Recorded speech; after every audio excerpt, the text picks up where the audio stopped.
Welcome to this edition of the Million Dollar Mastermind podcast. This is where we pick the brains of high achievers from all walks of life and get their hard-earned, real-world insights on winning. I'm your host, Larry Weidel.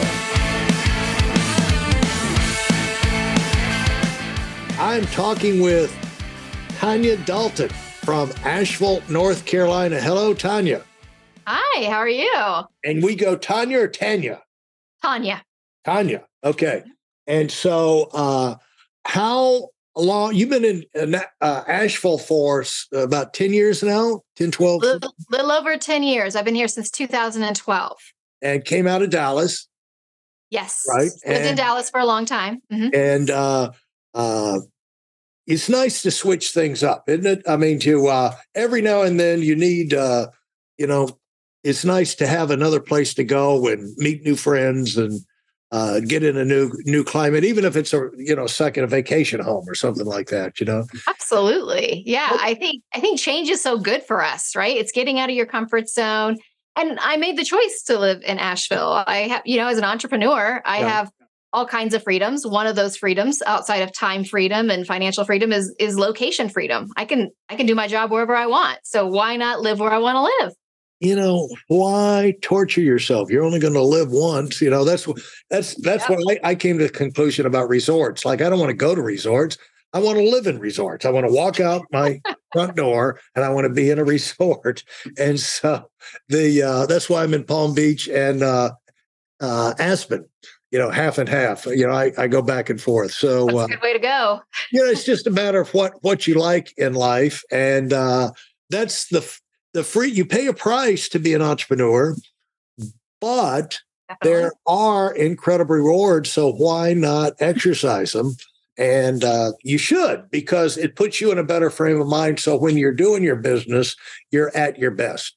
And yes, absolutely. No matter what business you choose, it's going to be a challenge, and you're not going to be great piddling, giving it a half-hearted effort. So part of it is, I think, Tanya, getting yourself in a situation all the way around that you can consistently perform at a peak level, peak motivation, health, energy, because you're wanting to do it.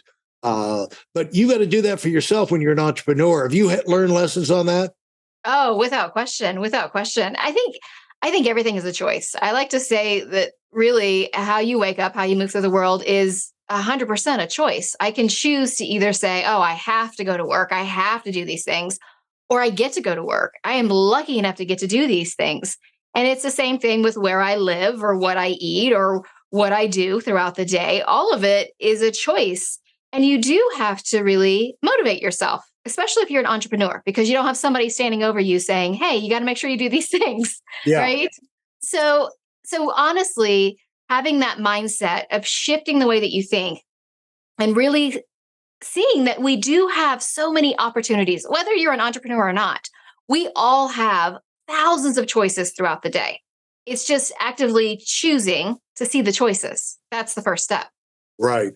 Yeah. Having your antenna up, because the default situation is to not have your antenna up and you just notice the bad things that happen. But what's the downside of that is that's eating up time where you could be noticing the positives that are coming your way. And all of us have those good circumstances come along with the bad. But without question. That's frequency illusion right there, right? Have you ever been in a situation where, let's say you want to buy a BMW, and all of a sudden you look around and there's BMWs everywhere, BMWs left and right and in front of you and behind you at the stoplight, they're everywhere. And the thing is honestly, it's not that there's all of a sudden all these BMWs on the street. It's that your brain has started filtering for it. And that's what our brain does. We have this reticular activating system in our brain, and it filters information, because otherwise we would be bombarded with way too much information throughout the day. Yeah. So we tell our brain what's important to us, whether it's positive thoughts or BMWs or opportunities or whatever it is. And our brain says, okay, this is what's important. I'm going to start filtering. Yeah. I'm going to start making sure that you start to see these things more often. So all of a sudden, when your brain hears that, hey, you're interested in a BMW, I'm going to show you all the BMWs, right? And it's the same thing with positivity. It's the same thing with choices. It's the same thing with opportunities. We tell our brain what to filter for, and our brain will do it for us. So this is why that whole concept, that idea of positive thinking, why it works, why the concept of manifesting works, because your brain is filtering for what it is you're wanting to bring to the forefront. Talk to me about launching your business. One thing grabbed my attention in the bullet points about your background. You launched your business on a shoestring budget, and within 18 months, you had a 7-figure business. So talk about that. Yeah, well, how did you make that happen? Talk about choices. Well, my very first business, I started with $50 and zero business experience. And, honestly, it was, again, choosing how I wanted to see myself. I could either see myself as, somebody who didn't know what she was doing and was fumbling and bumbling around, making mistakes left and right. Or I could choose to see myself as I wanted to be. I could choose to see myself as a woman who was ready to truly step into entrepreneurship. And again, this comes down to that whole idea and that concept of, how do I want to think about myself? How do I want to identify who I am? Not just to myself, but to other people as well. I think it's really important. I think mindset is your secret weapon when it comes to stepping into greatness, because your mindset dictates everything, right? Right. And so that's the thing for me. It was really looking at all the things I needed to do and thinking about, okay, what are my strengths? What are my strong points? Maybe I didn't have a background with an MBA or any sort of, specialized training, but I had certain gifts, certain things I was really good at, one of which is operations. I'm really good at understanding productivity. And so I knew that with all the things you have to do, especially as an entrepreneur, it's easy to feel like you have to wear all the hats and you have to wear them all at the same time. Mm-hmm. And what if you don't even look good in hats, right? But you're Right. switching hats throughout the day. Finance hat, operations hat, customer service, doing all the different things. So for me, one of the things I started doing was really making a decision about, where do I want to focus today? So I started theming out my day. So Mondays was for marketing, Tuesdays was for product development, Wednesdays was for inventorying and stocking and doing those types of things. And that allowed me to choose where I was going to focus, to go deeper in those days. It's really easy to go shallow because there's so many different areas to lean into. Or I could choose to say, okay, Monday's for marketing. I'm going to go deep into marketing and I'm going to give that the majority of my time. And that's not to say I would ignore a finance issue or ignore an operations issue. Mm-hmm. I still would take care of those, but marketing would take the majority of my day. And honestly, it's this focus, choosing where you want to focus. That's what allowed me to scale to 7 figures in less than 18 months. And I only had 3 employees, me, my husband, and one other person who was working part-time. I think there's this belief that you have to have big teams, or you have to have some kind of fancy, letters after your name, or you have to have some kind of special something. And the truth is, it's choosing where you want to focus and then leaning into that fully, wholly, and completely so you can move the needle in your business or in your life. And so how did you make a $45,000 mistake early in your career? Well, yeah, I made a lot of mistakes, and one of them was $45,000. That was not a fun mistake, but I tell you what, you make a $45,000 mistake, you're not going to forget it. Yeah. So we had a product that we were getting manufactured, and there were all kinds of issues. I had partnered with the first person that I felt like could get me what I needed. Instead of really taking my time, diving into the contracts, understanding the relationship, I moved a little too fast into that relationship. And with this person who was my liaison with my manufacturing plants. So I, have a physical product. So we have manufacturing and factories we deal with. So my liaison was not really delivering in the timeline that he had promised. Right. And it kept going on where we were getting to the point where we needed product and we needed it now, because we had already started the marketing push. We had already started, advertising and doing all of those things. And I said, we need the product and we need it now. And he said, okay, we can overnight the product to you. We can get it to you. It's going to be $4,000 to $5,000. So I said, okay, let's do it. When you have something air freighted, FedEx doesn't tell you how much it's going to be until after it's arrived because they don't know.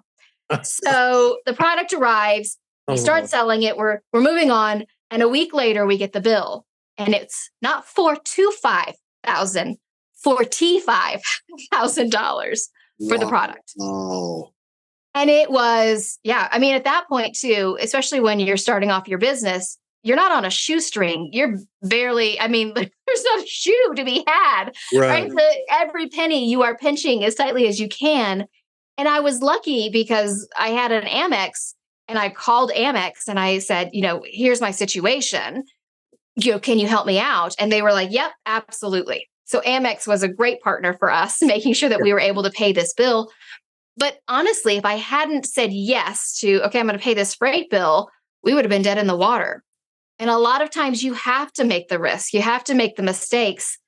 What's great about that $45,000 mistake, if you can say that anything's great about a $45,000 mistake, is now I'm very, very careful about my partnerships. I make sure I read all the fine print. I am in charge of deadlines and timelines. Right. So I learned a lot from that. I think we often forget, and we're so scared to take a risk because of the failure.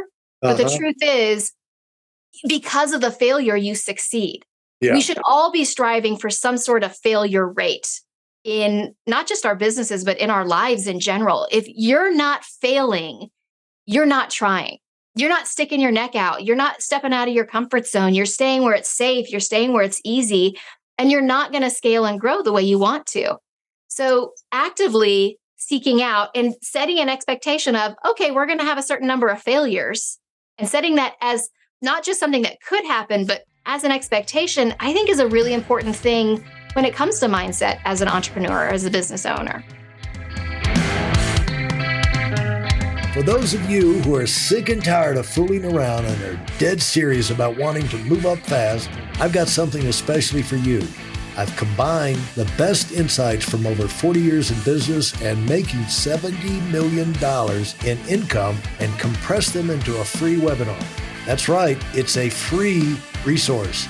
If you want to find out exactly what the concepts are that I use in coaching million-dollar earners, register now at WeidelOnWinning.com. You'll discover the 5-part framework used by so many to reach their financial, personal, and professional goals. You can find that link in this episode's show notes.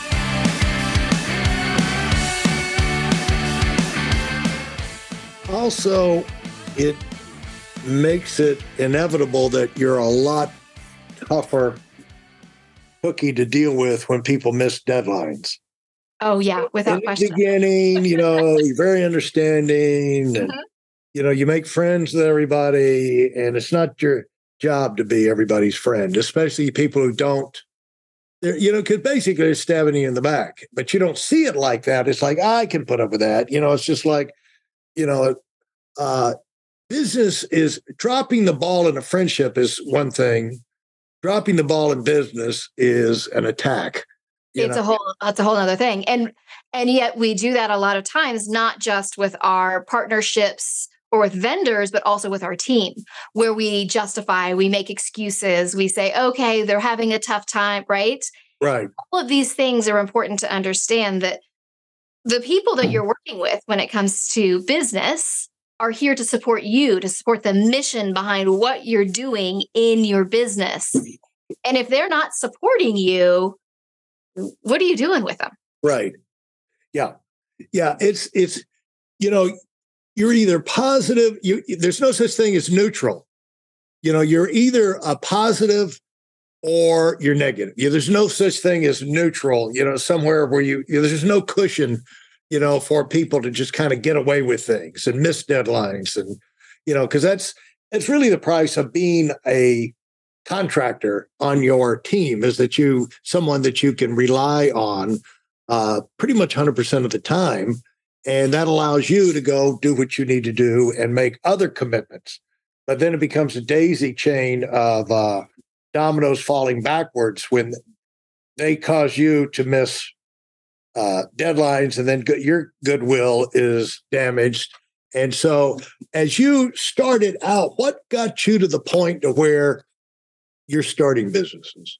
Where did all that thing come from? Well, it's funny because I spent a long time calling myself an accidental entrepreneur. That I just, like I tripped and fell and landed in it or something like that. Because it wasn't something, as I mentioned earlier, that I went to school for, that I had a degree in. I had not even taken a single business course in college. So I called myself an accidental entrepreneur because it wasn't something I had anticipated. But when I go back and I look at the breadcrumbs of my life, like the little trail behind me, I see all these little moments of entrepreneurship that were in my past where I started a little purse company and I did greeting cards for a while and I created websites for a little bit. But, I just saw those as these little things that I did on the side, and it wasn't really who I was. I now realize all of that gathered together all of that has gotten to me where I am.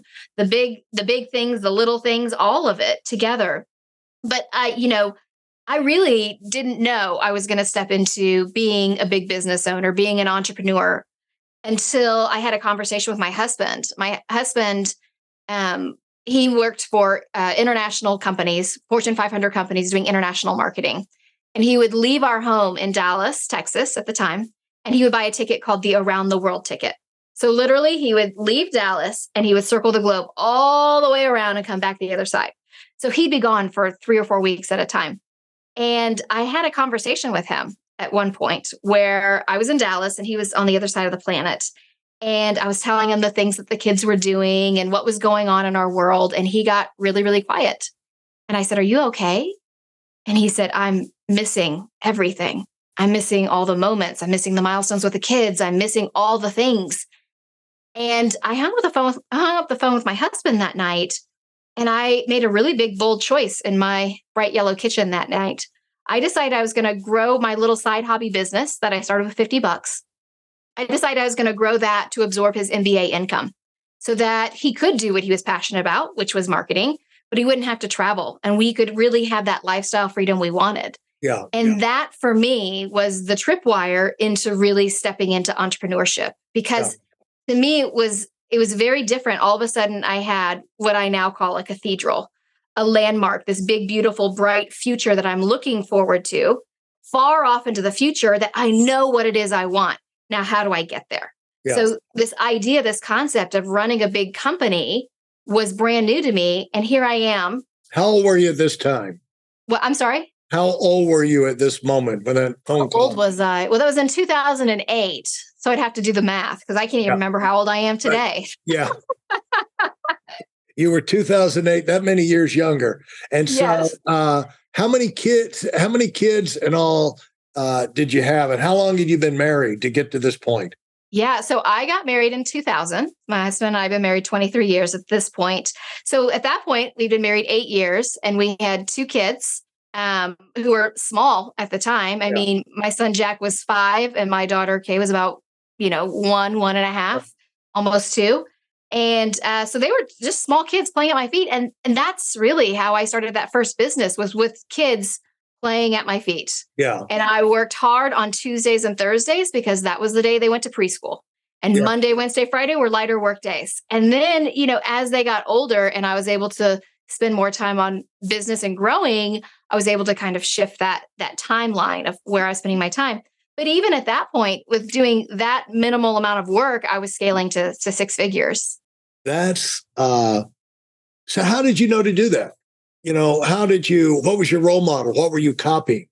I wasn't copying anyone. And I think that might have been a little bit of my secret to my success, quite frankly. There was, especially with women, I didn't know any woman who was doing anything like I was doing. I would look at what a lot of the men were doing. My dad was not an entrepreneur. He worked for, a corporation, a Fortune 100 company for his whole career. And, I think that was part of it. Was I just really went head down with what do I think I am good at? What are my strengths? What's in my zone of genius? And I just leaned into that even more. And in a lot of ways that helped me, but in a lot of ways it really held me back. It's funny. How did for it a hold long you back? time, Well, for a long time, I felt like I was on my own little private island and not the fruity cocktail kind of private island. That sounds amazing. More like Tom Hanks, talking to a volleyball type island where you're Uh-huh. going a little crazy, right? Right. Where you're bouncing the ideas just off of yourself. And when I began to realize there were more people in this world of entrepreneurship and I was able to interact and connect with them more, that helped open up my eyes even more to what was possible. So It's I kind think, that really is phenomenal that you were able to do this without having at least people to bounce ideas off of and work through situations. You had to use your husband a lot. You had to bounce ideas off of him a lot. yes, He was absolutely. and he's a marketing guy. So He's a marketing guy, and he has his MBA with a marketing specialization. So I like to say that I got my MBA on the streets, yeah. basically through osmosis of working Yeah. alongside of him. Well, how this thing about international, I think you give me a clue of where, because you're, in your biography and basically information about you, international keeps coming up. Your book has been translated into 8 languages, internationally best-selling author. And so the international advantage was actually your podcast. Is that right? Intentional advantage. Oh, okay. I read that wrong then. It is time for new glasses, and I have had the exam, and they are being ordered. You just need to make the appointment. Yeah, no, it's been made, and the glasses are on the way. They're just not here yet. Okay, so it is the intentional advantage, not the international. Yes, but there is a lot of international. You're right. My books have been translated into 8 languages around the world. My book, The Joy of Missing Out, was named a top 10 business book of the year by Fortune magazine. That's a pretty crazy thing for somebody who has zero, business degree, no business courses. It's a very crazy thing. In fact, I don't think it's legal really for that to happen. I don't think you have permission. I don't think you have a visa stamp for that. I think that's the best part is I don't need one. Yeah. And that's the thing. I don't need, I think so often we hide behind this idea that we don't have this, or we don't have this knowledge, or we don't have, it's up to you to choose what you want and then go after it. Yeah. Absolutely. How do you think that happened? That it was you were able to score, or that, and that was that your first book right out of the gate? Yes, my first book, The Joy of Missing Out.